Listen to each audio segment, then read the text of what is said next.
Welcome again to AustinForSports.com.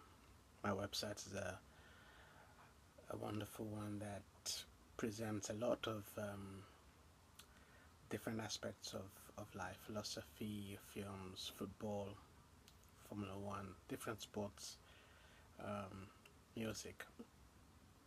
The section is the football section, and I'm pleased to present to you my very first video cast. It's gonna take a look at the 10 matches that are played over the weekends, and I would preview and predict the scores, give you my opinions and my reflections on the clubs themselves, and what has gone on over the past week. Um, I used to do a blog like coverage of this, and I still would be doing that. But now I'm going to be adding this audio and video file to the weekly postings so that you guys could enjoy a little bit more than usual. I'm aware that there are a lot of people who find it difficult to go through, printed stuff. I do sometimes, and so it's much easier just to listen to somebody, even if it's for as long as this one's gonna take. If I can calculate properly, because we're gonna be doing 10 games, and I'm gonna try and go through all of them. Um, it's gonna be tough, but let's see how far we go, and I hope we have fun along the way. The first match we're going to take a look at is Aston Villa versus Chelsea. We know that Aston Villa, to all intents and purposes, have gone down. The manager knows it, the club knows it, the players know it. Even there's rumors, obviously, that Gadget's going to be going. Um, who knows, even probably before the end of the season, which I think would be a shame, because it's not entirely down to him. If you ask me, it's not it's not entirely down to the manager's fault. The players who have not covered themselves in glory in matches have need to take some responsibility. I know it's a cliche. Everybody says players need to take responsibility, and they themselves say it sometimes. But in this case, individually and collectively, they have not done enough. And when I look at the Aston Villa side, I look at the players in that squad. I don't see any reason why Sunderland should be doing better than them, Newcastle, and all the teams being it, even Norwich or even Bournemouth. I don't see any reason why they should be doing better than Aston Villa. I think it's just down to luck, as well as the right strategy.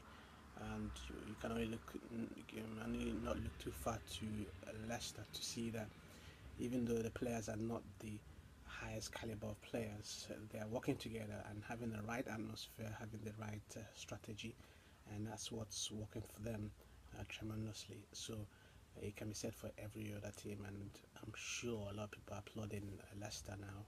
I hope other teams can pick up the lessons from Leicester and Spurs' success. I'm going to try and keep each match. It's going to be difficult, but I'm going to try and keep each match down to. I'm going to try 4 minutes. We'll see how it goes.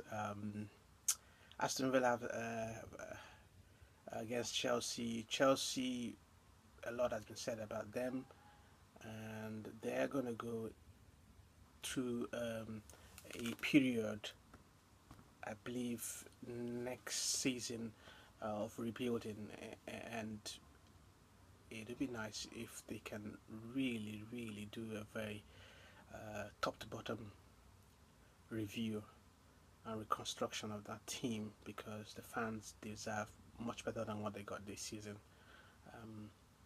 It's a shame that Jose had to leave the way he did, because it was almost like a match made in heaven as per uh, success, as per ability to keep Chelsea in as top one of the top four teams in Europe.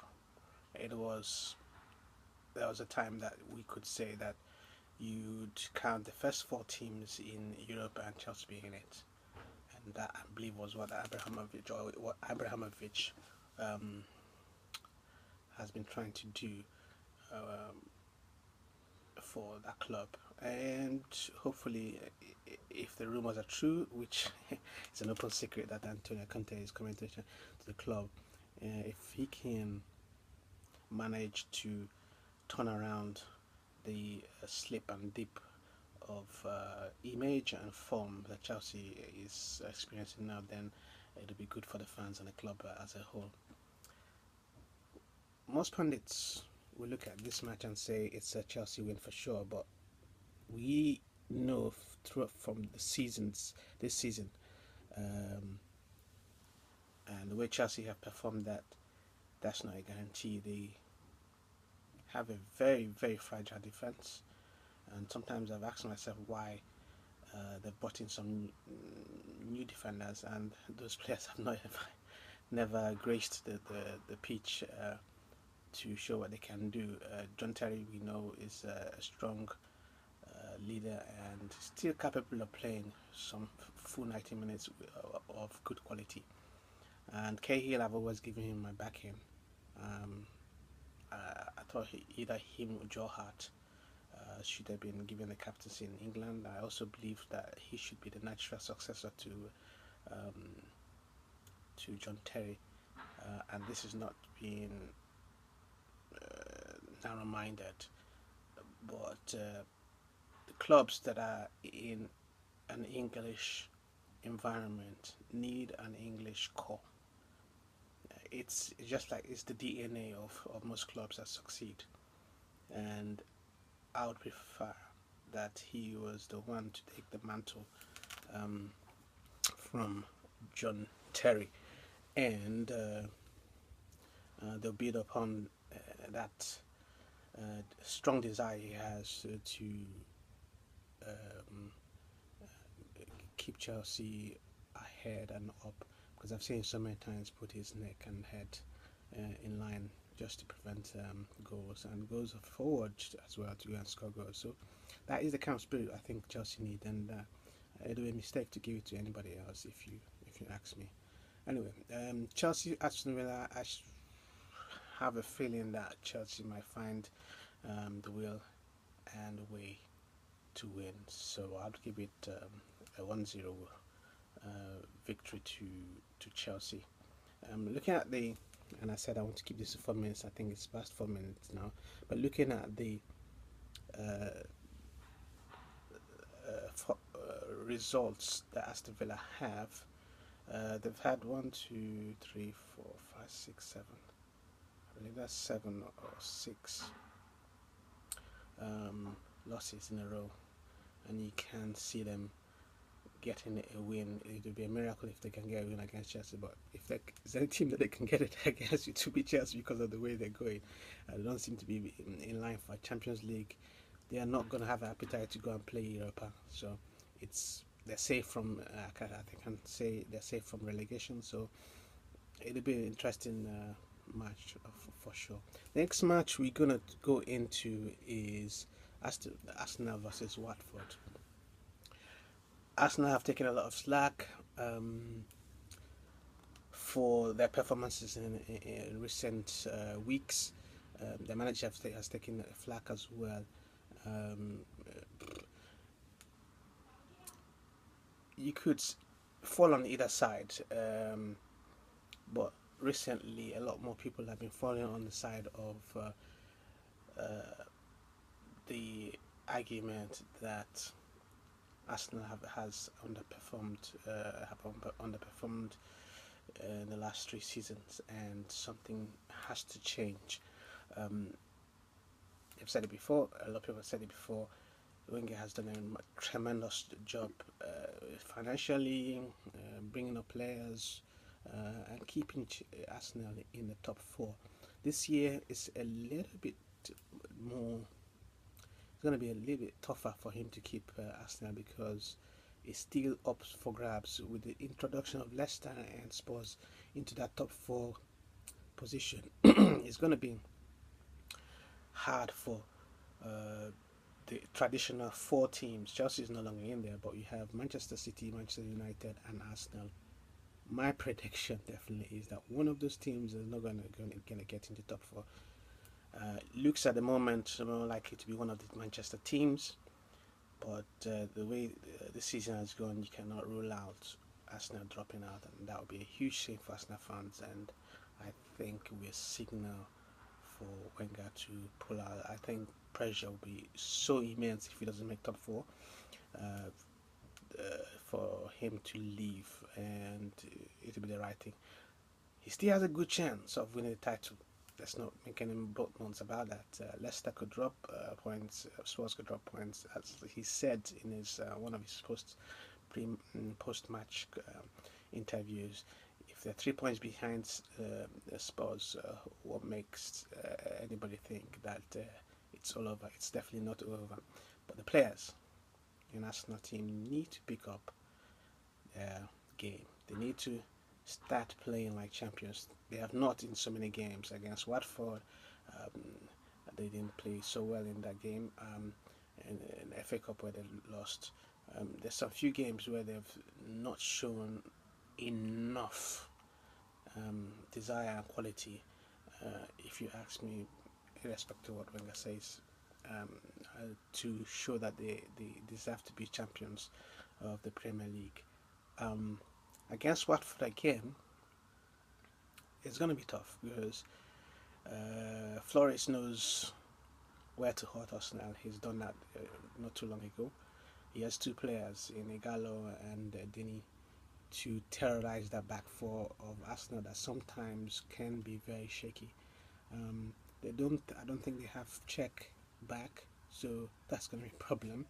The goalkeeper standing, yes, is not too bad, but he's not a check, and so Watford might be looking at that and saying we have a chance to gain some points and to hurt Arsenal's reputation again.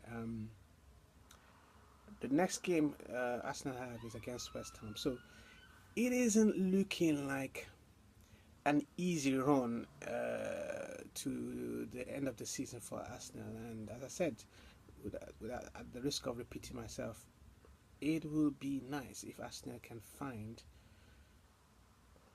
some little extra quality somewhere.